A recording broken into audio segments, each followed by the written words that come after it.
push and not going to see the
Your satisfaction is our pleasure.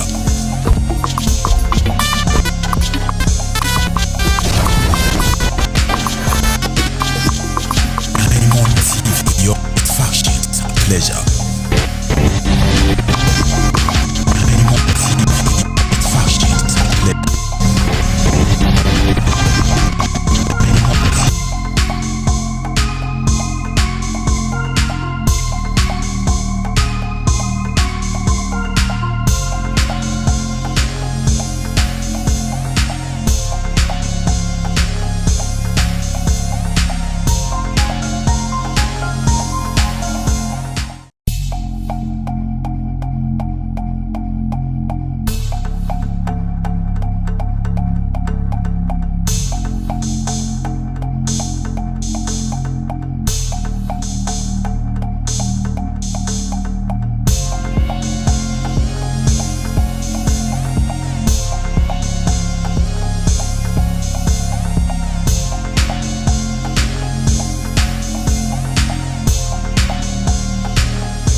For Ghana Adeshemama Yama Obibia Ajo Ede Eba Diamond TV eso ene eye openima bosomene da etoso enan ewon fimpim yenu ene aduonu enan emu na sabre ensama yaboaboa no ewo man Ghana ene amahodo so ene yede besomo se enwumre Diamond nsia kasebo no de bedimo akotin ebi enie Mampenyi ye Frankatuni edema MPP Amanyoko no Dr. Mahamadu Bawumia Sabreyi wakwakwa kobie eye E-Gate ewo Kotoka International Airport ehonsem ye de beba abesomo sanso ena Frankatuni ede ema NDC Amanyoko no eye papa John Dramani Mahama ono so ede na probo no ena masante mantem ne no ena one eye otumfo oseitutu the second akodi eye ehyiade nsem dodo na egu apono eso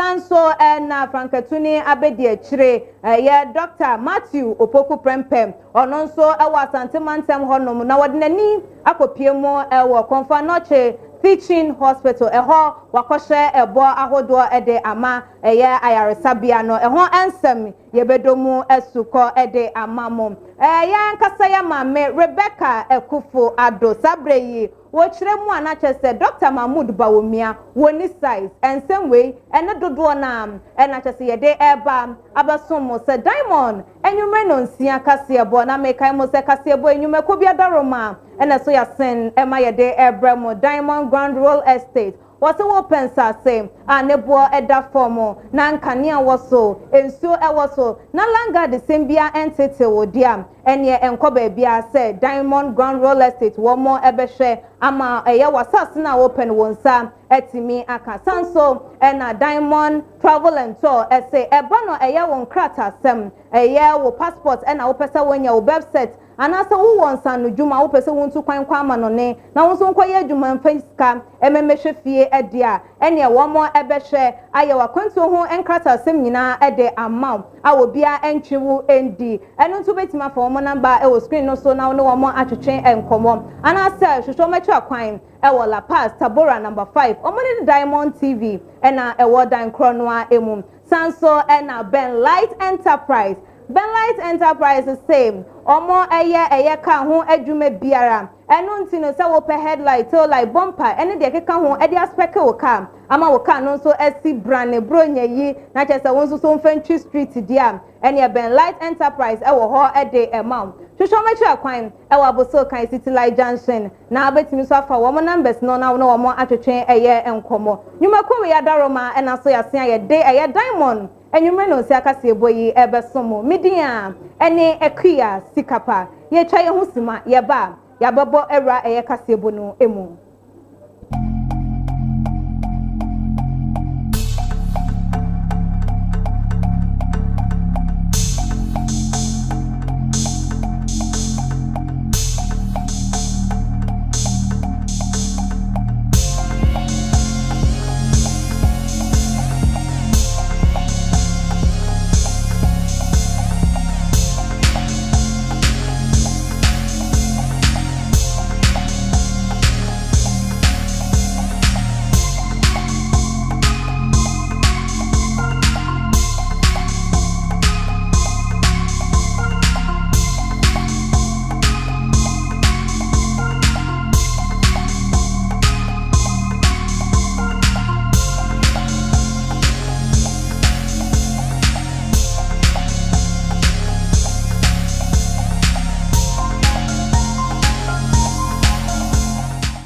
Ghana adishimama ya basanso amamo akwaba ebiem Afrika sebonu mu entremu enie Frankatuni adema MPP amanyoko no Dr. Mahamadu Bawumia Sabreyi eye wodineni ekopie mu ewo Kotoka International Airport enrada na eho enachese wokolanche eye e-gate a Sabreyi wo kiremu a woda wo Ghana card ekopie mu ewo airport a womo ewehwe na womo escanea eno ano no enya de se ebetimi edile wo delays a ekosom ewo airport oni nyina no Sabreyi nani ajepan ye se eye eman Ghana yaje abafo ententan no ene eho enioma esi atumu na eboa ama wo man Ghana enso etimi akọ eye enkan. You followed every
the digital space, you will see that we have focused on homegrown solutions. Whether it's the Ghana card, that we have a homegrown solution, local company, digital address system, mobile money identity framework, integrating biometric data,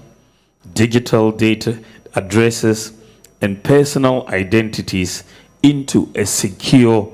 platform. Our e-gates leverage cutting-edge technologies such as artificial intelligence, biometrics, and real-time data processing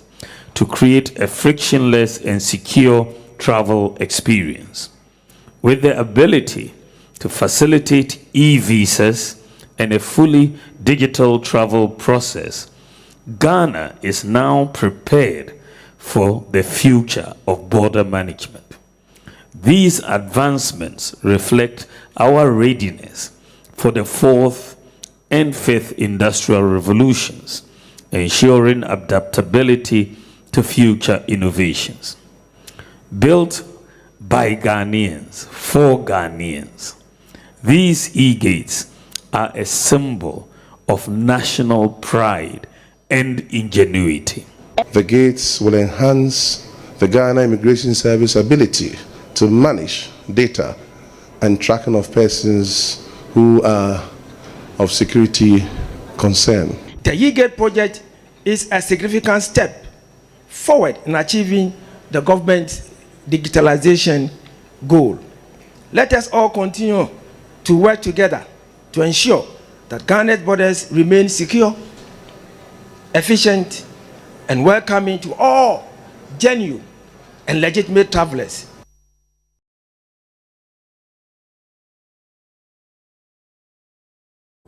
Na yatwa ensem no eso edia Frankatuni edema NDC amanyoko no yewra John Dramani Mahama Sabre wodinenu akopiemu ewo eya otumfo oseitutu the second nakache na hono de ensem etu edwa SM MPP amanyoko eye mfie wotwe a womo etna so bosia womo eboye na wo free se wo betimi ede aye mpuntunyuma bebre ewo eye wo manyi emusanse wo hwese yeyi eye enkran opumpuni mantem efiri wa Kasanti mantem ena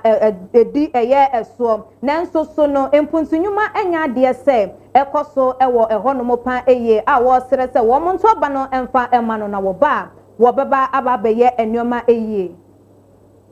Mbasa kan efise yakashe wiase nyina se ya boboso a ka beda eso a yetimi nche nti na no kase Ghana enyadia ebetimi akwa amane akodi sika enyadia ebetimi akọ bobosia from commercial lenders maybe ebetimi nye sika ne IMF ene ne abrofo friend multilateral lenders nti empunto bibia anka wasi etimi kwadi bosia ne ebeye ne ntem na yenya hofaso no ni na aka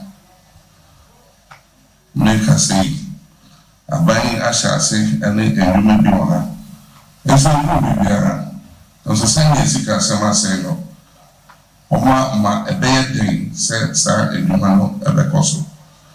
enso ya dia makase senyamia adoma yema ya shase a omoba ya omuja to ho ene omodi so omashase okwa omu hospitals bia omusi maybe a drew no ultimate so multi anka I was like almost starting a big mashasi and a big also my and be contracted no aka na senior mechanic yato and the access and na I was saying na be so it's mashabo ama mining na say young time say a shall say any projects of rock. Now, yet you will die no any omudia umbeja no sikaka cry or you babo by na edia koye say you no say we share every man corner or my friend say and no baby asante number 2 ma nti ɔmo ahonka ɛne ɔmo ahoboa ɛfa mponto ho ɛmo bi ɔmo bɛba aban mu biara wotumi sɛ ɛka akyi mehwɛ a nneɛma a ɔmo kaa sɛ ɔmo bɛyɛ ɛmu baabiara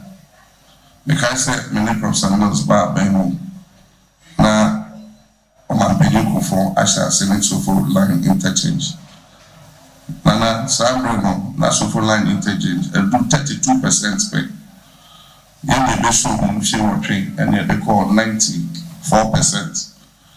Na yɛkaa yɛ no ɛne kwan a ɛkɔ Ebuakwa a ɛkyerɛ sɛ aban wɔ baayɛ a ɔmo aso ho ɛbɛsi nnɛ mpo ɔmo nwie ɛnti nana nea ɔkae no ne kwan so a na yɛbɛkɔ so adi so sɛ woyi Greater Accra ɛne Accra capital city ɛwɔ hɔ a Kumasi ɛna Asantewaa ɛna yɛ the second most populous region in the country. Nti na ɔsɛ yɛma yɛni ba ha sɛ ne bɛyɛ ɛha nso nana wogye ahɔhɔ nyinaa Ghana fo nyinaa ɛwɔ Asantewaa mu ha nti sɛ yɛboa na Asantewaa yɛ yie na Asantewaa de ne ntoma pafra ɛbɛka obiara ɔte Asantewaa mu ha nti nana you can count on us. Monka on Macabia Chendam say, Uba Gane, the Oya, can't the affair Uba Bayan, so catch a Ghana for the NTS. Dear Dre, the minim so about the Rama Ghana for you, the obituary. Ya can say Ghana for now, betcha Adrian, who say, and some yet as soon as you are now maintain a better man, no man. And was at the SN is about and nothing, man of Kremra. Eshisheno mwa ni akaze party for no enye nipa me enkoja baabi a ye to abano abato no nyina amoka nyina baabi ta ne hyemu na ye eho ne fi ase na mukasa musi polling station krata na akowura mu no ye kan no eno ne ye ka bomu ayedi hu se obedi mampanyina na abaye MP ye nyina enya ntiasiasa enisa ye ntokwa enisa eye bibia obia nhwedin ye de tum ne kan wo agent ne wasan wo nso wasan eno an ye de bekosoro akoduro soro ho ne aka sa na se nipa bia anye adwen se ye beye wenche bia meje se nyame be kire de opeso odi hine wo Ghana memo nyame ensu hine na wa ka so de wata pa ne wa ho de be si hina enkoye de wande me ka kire no a se de aka bia to aso ne cheche mu ye ma Ghana fo hunu ye jina mampanyi dada nsem no a eso ebiemu na ordinani ekokopie mu ewo nyinahini na eho na wone adehye ene ahemfo a ewo ho no mo etwetwen komo na wo hye wo mo ebo ese wo ba eye nyinahini bauxite industry no wo behye emu ekinapa eyem osi eya ade ananka wo bra na wo mo wa ban mu no na wo mo ehwe atoto eye enioma amanioma etimi akoso nanso so MPP amanyoko ne bae no wabeye na ajeje mu ama enei kese adwuma enni eye mpesoa no eso honum no wo ba eye bauxite no wo behwe sa wo be koso ama adwuma no akoso na namso ama emebuna ewo honum no wo mo nso enya adwuma ye na etimi disika aba eye wo manimu na okaye ede fa eye keteke kwan a eno nso so no wo betwa ede atumu Ezu Nana yenim say yesika asema say na aban foforo ebeba no enyom be den kakra enso NDC ehunimdie ye wo member name ma omo aye ejuma ewa aban mu da na me ogide se me di omo kan na omo beka me ho godie kese aye nyina nim se bauxite ha na bauxite doso che Ghana nyina na abra ye wa aban mu ye ho ejuma ye tu ho anamo enso fofi anto ata na NDC aban esi form medwen se anka na wotwe efie wotwe a atwamu anka se na yesiesie bibia ama bauxite no ye tu se na be ya nyinahi emrantie ana etwemamponua emrantie ene baba wa benye adwuma ye nso ye ka se bibie nyansiye enti na yeba yene mo ahemfo no yebetena se ni ahwe se ne betimi aye ne tem ne di railway no every takrade abedru nyina hinha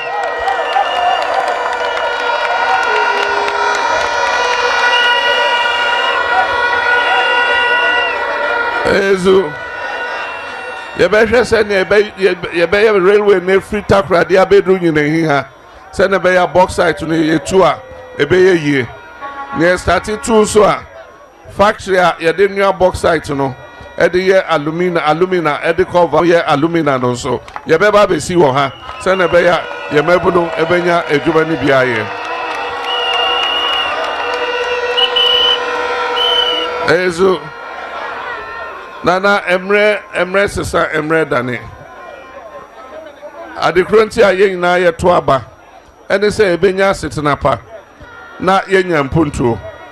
na samre na ne ka se oh menana ye wo noto sa amanyokon enti ye di twa me fruma enti me de ekoyo ankoyo bebi amijina na mijina nana saa de no amaye ka echi enti e wose ye sesem ye nana na oje sa party no tumu a ye se ye wo no sa amanyokon no nana on de we wuko oda cemetery a ordering senior obenya kwan yakọ heaven wonso na oti ase abusuafo ya toa ensem no eso a eye yera John Dramani Mahama anso ho awodinani ekokopie mu ewo ebuakwa a ewo atwomanwa Bieja South constituency no emu na ehono mo ene no nso so woni adehie no etwetwe enkomo na nensem a wodi tu dwa no wo kiremu anachese eye Afari military hospital no MPP ba ye wo mo eje no ejeje mu anesa achese ebra na wo mo ewo so no wo mo ebo wo mo homoden esi ayaresa de yi edrum pempenso ananka wo mo awi a nka MPP amanyoko ne ba ye yi wo betimi aba bebie eye ano anaso wo betimi ahwa atoto na yetimi abia no na nsoso no wo mo emfa wo mo ni ankohonom na denti a eye military hospital no eye na ni so ade hunu kese kran NSM ayaresa bia dodo na wo behu anesa anese fo se wo mo e strike wo mo do mo na de egu fom na nsoso no eba no se eye military hospital no enya de se wo mo de wo betimi aka se wo mo de wo mo na de egu fom be san se eye aban no e de enti eye ade wo ba wo beba ababeto aso meni mo jina hai mera ho ye efe se atwema wa Bieja South ena hospital fair yebesi ye a eya Afari military hospital atwema wa Bieja South ha na esi efri akwesi broni abreso na military hospital yo ba ko pe e wo Ghana ha nyina na military hospital the first one is say eto de bi a doctor for eye oye kire e ka se omunye adwuma e bi omusika semti ana bibi e so military hospital there ye ntumuda enti e wo se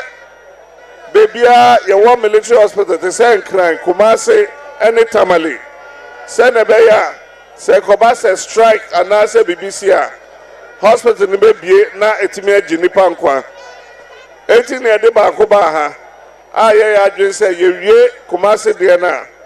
na ye de ni ehwe Tamale ni akosi ni etoso miensa military hospital ewo Esrim ho yesi ya akaka kra ama hospital ewie mekaisa me ye president me be hwe bebi omedro na chese ye buaso ye de epono empoma bibia asese air conditioners aba ni nyina ewo container mu enfie wotwe ni menim se abro sebeyo sebe sa hospital don Ghana na monka makoma ntomo yem efise ebia ye nyame sese se ya ye sha se ne hospital no ya ne beba be wie ye de ne ebie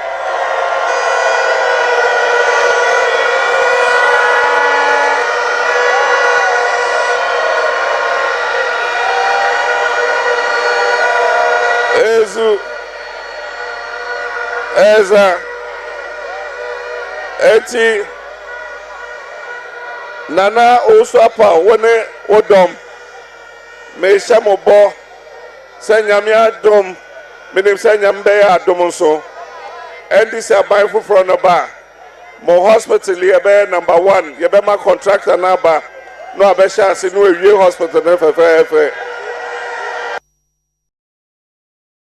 ye free ye John Dramani Mahama ensem no eso edi afranka tuni abedi echire edema MPP Amanyoko no eye Owura Dr. Matthew Opoku Prempe ononso na probono oguso na wadnani kokopie mu ewo eye Komfo Anoche Teaching Hospital na ehom ena one eye womu a womu kidney eho ato eye chima na enu nti no womu de hwehwe egu akwam se wodo womu ebeto eye dialysis so ani nyina ba be fontentan ye so no wone womu ekokokasa na enu nam so ema wosan so de bohye afoforo egu akwam de ma womu efa womu emfidie ene enioma ebehia aboa ama womu ayarehwe no etimi edi eye emu. For not long ago, Kolebu theaters were renovated, obstetrics and gynecology theaters were renovated, brand new spanking in Kolebu. And because the feud between clinicians, it wasn't used for months. So I think the first thing is that the government should have a meeting about teaching hospitals and Ministry of Health and their relationships. The second thing is that the national health insurance has grown and is growing. The number of the diseases that or the illness that we treated has grown with time. Because of course it has to grow with time because the disease patterns affecting Ghanaians will continue to change. Now we are being affected more by lifestyle diseases, consuming our hospital beddings and infectious diseases. And what I mean by lifestyle diseases like diabetes, hypertension, and all those, and this could be treated in the next 10 or 20 years. So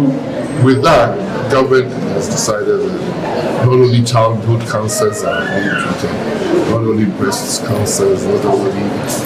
other things, but we are also starting with dialysis today. But like I said, sometimes if you have your national health insurance card and you visit the hospital and you have kidney failure,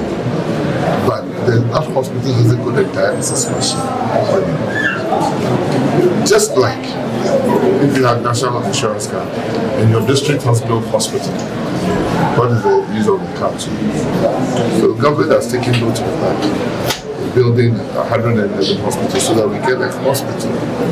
almost at every district capital in the country. Unprecedented. It's never, but it's all about leadership. And so when you eat bad as a poor person, you don't take your health promotion seriously, you don't do preventive health. You end up with diseases that are even more expensive for the rich man to be able to afford. You will not be able, so you won't have your time to death. So government has looked at it. And today, the National Health Insurance Authority, one of the challenges they solve a worker at the Manochi,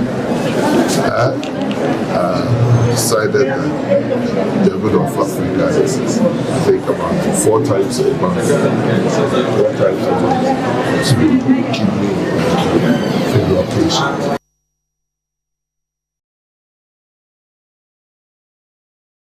Yeto akasiebo no eso edia na chese ye koya nkasa ye mame Rebecca Akufo-Addo na kache na ono nsuso ede eye aprobono enemu dendenden ewo enkran opumpuni mantemo ahanom na eho ena chese woni eye trobu ene okan Queen North adehie ensuso edi eye ehia na eho ena wo chiremu ese yenso bano emfa ema Dr. Mahamadu Bawumia esanse wono eni eye obi a obetimi ede woman no akọ eye enkan na nachi no wobia eni honum obi eni honum obetimi ama woman yi etimi agina sede ene ya woye mampanya be de chire wo ye na ensem wei enam so ama aya adodo na nso so no ekire wo madwen na wo ma wo mu no se ehu behia se Ghana ye bedwene daache ehu nemom ema ye ndwene eye ene yi sika bi obi de be ma wani nti abato no ye ma no enye eye asundie It's even inside Castle, what's in Bebre? One money, Papa, the president, all Obeka, and you are about to be iron. Now, Satan, of course, be brave. Now, I'm a brave, yes, sir. Teach you and Dana Kumasuko, free senior high school. Free senior high school. That is what to prepare. Oh, but yes, you ought to be here. But yeah, also,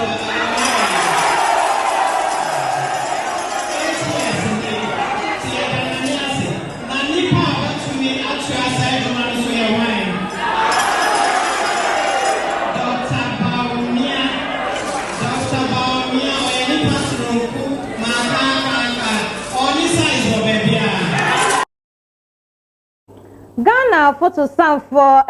Mohammed Anim Adam Wadin Sembi atu eja HM se Ghana sabre yesika sem no empuntuo abemu epa na wakansan sem we ebra na chese IMF sabre yi womo age ade atumu se womo bema woman Ghana yesika hwehwe no 360 million womo approve no eno ho nsem ena wadi to so mienu we de to so miensa womo review an hwehwemu eko eso na se womatimi age ade atum dia na womahunu se ampa woman ye boy homoden pa ewo ya manyosemu yesika semu ene de kan wo eno ntino enida so ho Ghana yebetimi edrum pempeso ayeko no. The immediate release of the fourth tranche of $360 million this week, and this will bring the total disbursement under the program so far to $1.92 billion. Once again, are indicative of the fact that Ghana has been performing well as far as fiscal management, as far as economic management. The testament by the IMF demonstrates the continuous confidence the international community has in the Ghanaian economy. And we will continue to ensure that we do not drill from the program. You also know that the government of Ghana recently completed a debt exchange with our Eurobond investors as part of the external debt restructuring exercise. 15 outstanding Eurobonds were exchanged into 5 new Eurobonds, each with unique financial terms to suit various categories of investors.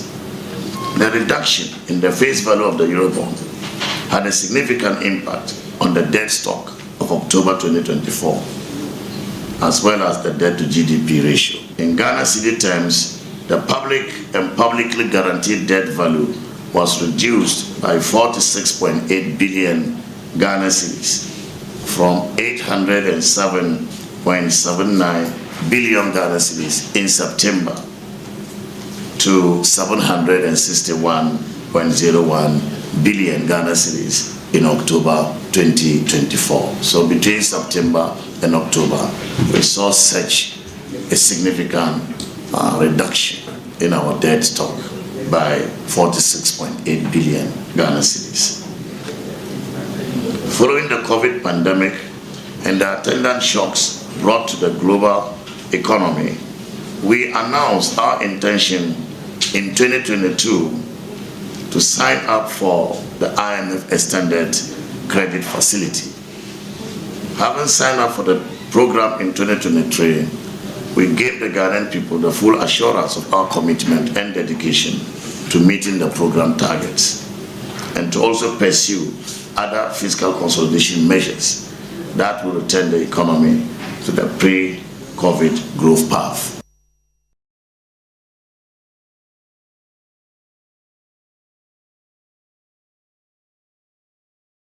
Commission on Human Rights and Administrative Justice Chanitia Ekanese Sraj ene nei womodin sembi aba abetu eja efa ayawa so West Wugon constituency womo special voting into washubia ekoso ewo honom nom wakasa ede afa eho na wakondeme anaso wakasa ede etia ya mame Lydia Sairam Alhassan ne dwumadi a wokodi wo ho no mo se wo che eye enuane e wo ho no hu ne se we eka eye keta se hye dwirim proye ene kankan ni nyina ho na ni nyina eye ekwan a wo nam so wo ka ne sa ne nyese bia wo bo ni siremu na aka na emom ohwe eye enkonta na se nyoma a wo de toto eye ho se eye sragimi panyi a na ne wo begina so aka ne sa e wo sa kwan no eso. The media carried certain unsettling developments, particularly in Ayawaso West, Wugon, and it falls within the checklist that we use to monitor. And that is particularly, I'm not saying it is true. I know the Member of Parliament has denied it, but it's not right to treat as the legal term, to share food, to share money to anybody in the queue in preparation to vote. During the period of elections, right, from 6 months up to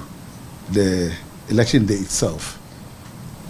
what rights violation issues have been engaged? By who? By which party? Which independent candidate? How has hate language, intemperate language, violence, how has the airwaves, carried out these? Because they are all an incidence of how the election cycle, the election environment can be affected. But in particular, we'll be looking for specific rights that would have been committed or violated in the course of the election day. Abusia for ye to akase bono eso na ye de ani ekokopie mu ewo ye the northern side na me no wo ekase NDC wo mo Council of Elders no wo mo edi eye ehia na ehom na eye yankasa ye papa ani dindi Alhaji Mahama Idrisu wodi nsem etu edwa na ne nsem no nyina ekọ ede ema eye isi ye ma Jane Mensam na ne nsem no eye se won hwe se eye abato a ye beto eye memende da ye nim ye yi ebe ya asumdue na mentime ho ase bia emmemu esanse ne ye bi ne nioma bi wo ho no mo a wo mo enhu ni ye kura ye hwe eye Eastern region and one month and someone a buy a phone ballot person no who be here so obekwa no asan so print for no a special voting our Eastern region other region no one more ebeye no nyame ya adom ochina no nunti na wo de sa ensem we to dwam e de amane say one hwem na one ma eye abato yi emu na ho fine say de ebeye abasa ye bia ensie sanse ye mpe eye entokwa e wo man yi emu ye ntie ne nsem no emra. We urge the Electoral Commission to set its act together if they are to ensure free, fair, and credible elections. It isn't easy for the public to accept its assurance for robust and frequent and transparent elections when day in and day out you hear and read of stories suggesting poor management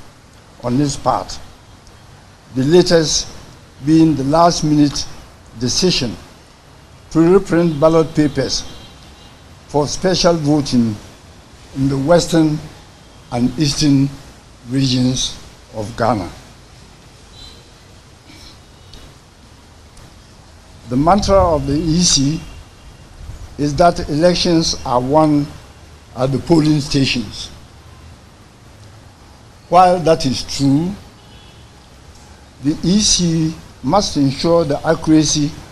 of the figures it totals and avoid what happened in the 2020 elections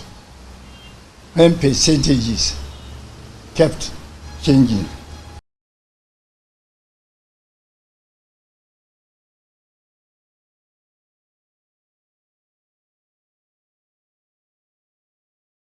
Yet to Akasiabono also at the Penya Wada a ye Ghana Export Promotion Authority. I Trinitia Ekan say a ye gipa. What in some atu eja a ya mame or suffer hine doctor if wa asabia asari the first. na eno na wo hye eye Ghana fo ebo ene won na wo mu di dwuma ewo wo mayimu ofri amanone ese enya de ese wo mayim abato aye ba beto no entokwa ebesi de biara da abato no ebeye asumdue pa eye eno ntino ema wo mu emohu esanse oyanto waba ewo wo man Ghana emu ema entokwa ensiye ema basabasa ye ensiye eye de amentime ho ase ebeba nansusu ni nyina no emfa eye mogahwiegu bia ema yentie nensem no a wodi tuja. Very soon, by the 7th of December, we are going to the polls. And we all know that when we are going to the polls, there is a little tension in the air and all of that, all kinds of talk. It is not our culture, Ghanaians, to insult each other. It is not in our culture to fight. Of course, we may not all accept the same things. We may all not want the same things. We may disagree, but in our disagreement, let us show some dignity and let us desist from insulting each other. We are all related to each other in one way or the other. We come from one Ghana. So please, just go safely to your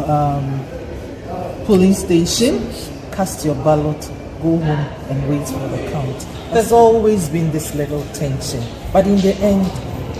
everything calms down. We've never fought or killed anybody or done any bad thing because of that in this country. I tell you that our culture is not like that. And I always tell the foreigners that maybe the business with elections in this country before, yes, we will talk, we will make a lot of noise, we may disagree with certain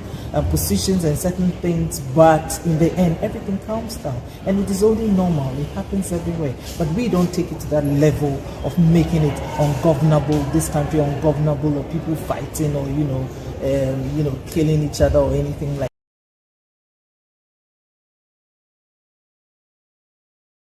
that. Major General Richard Adujani ede ensem atu eja ede afa asundie ene boaseto ehon abato aye babeto ne memendei na wode nsem we atu eja ewo eye Kofi Annan International Peacekeeping Training Center ebra na chese womo edi womo afashe ana womo graduation no na eho na wode eye ensem atu dwa ede ma adesuafo asabre yi womo efri sa suku no mu eho no mo ekire womo ese abato yi eye asundie abato yi eni kwanse ekoye basabasaye eni kwanse ekokoye sekantwe ana etu etwe eno ntino wo besra womo se entity ya womo abajem ewo eye suku mu wono no womo enhwe na womo enkwankwo dance suban no edi ewo emonten eso abato yi ni titiru emu esanse yempe eye basabasaye na chese sade abato no ekono eho asundue ensemo a ena odi tudwa ma adesuafo asabre yi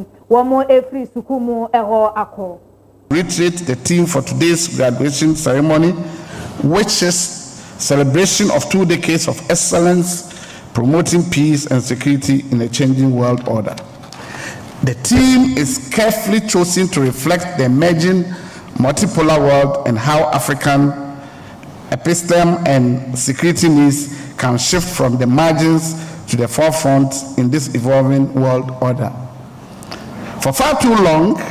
African scholarship has been relegated to the margins of the knowledge production centers located largely in the global north. The team therefore challenges us to deconstruct and reflect on the foundations of global security governance in ways that foster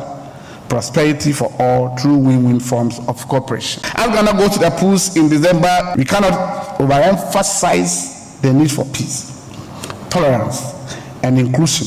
for an outcome that we can be sure is going to be, and that we can be sure is going to be monitored keenly by the rest of the world. I call on our graduates and the rest of us to resolve to encourage our communities to exercise their franchise in the atmosphere of peace and a commitment to lay down structures to work. That characterize this mode of mineral extraction. And I wish to use this platform to call for an end to the indiscriminate pollution of our rivers and lands. I call on ANANOM, the security agencies, civil society organizations, the youth, and every citizen of Ghana to join in the fight against this menace. As we approach the 2024 general elections in Ghana, I urge you all to play your part in ensuring that we continue to deepen Ghana's democracy by eschewing violence or peddling falsehood that might mar the peace and upset decorum of the electoral process. Contribute your constitutional quota and ensure that the elections are peaceful, credible, and transparent. And in the end, it's the people of Ghana that should be crowned winners.